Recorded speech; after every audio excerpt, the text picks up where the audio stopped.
انما الحیات الدنیا لعب ولہو وزینۃ وتفاخر بینکم وتکاثر فی الاموال والاولاد.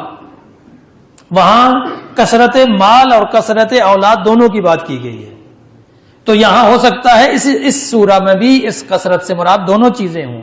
مال کی کثرت بھی مراد ہو، اولاد کی کثرت بھی مراد ہو، قبیلے کی کثرت بھی مراد ہو سکتی ہے. یعنی کوئی بھی ایسی چیز جو انسان کو اپنے پروردگار سے غافل کر دیتی ہے، کوئی بھی ایسی کثرت. اور چونکہ یہ تکاثر ہے، باب مفاعلہ ہے، مقابلے کی اور شراکت کی بات آ جاتی ہے، یعنی دونوں طرف سے. اور بسا اوقات یہ ہوتا ہے نا کہ جب معاشرہ اپنے اس فطری نہج سے ہٹ جاتا ہے تو پھر اس کے اندر یہ صورتحال پیدا ہوتی ہے کہ وہاں پر لوگ ایک دوسرے کے ساتھ مقابلہ کرنا شروع کر دیتے ہیں. میرے اتنے بچے ہیں جی، تمہارے کتنے ہیں جی. بچوں کی تعداد پر مقابلہ ہوتا ہے.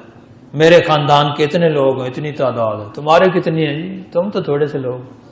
دولت کا پھر مقابلہ ہوتا ہے. میرے جناب اتنی جائیداد ہے، اتنی گاڑیاں ہیں میری، اتنی میری گائے ہیں، اتنی بھیڑیں ہیں، اتنے اونٹ ہیں، اتنی فیکٹریاں ہیں، فلاں چیز. تعداد میں مقابلہ بازی تو انسان شروع کر دیتا ہے نا. یہ تو انسان کے ساتھ اس کی خاصیت لگی ہوئی ہے. تو اسی چیز کی طرف پروردگار اشارہ کر کے کہہ رہا ہے الہاکم التکاثر حتی زرتم المقابر.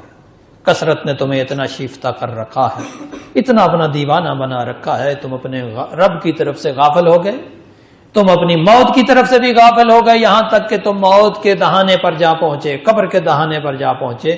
اس وقت تک تمہیں متوجہ ہی نہیں ہوتے ہو، تمہیں ہوش ہی نہیں ہوتا کہ تمہاری زندگی کا مقصد کیا ہے.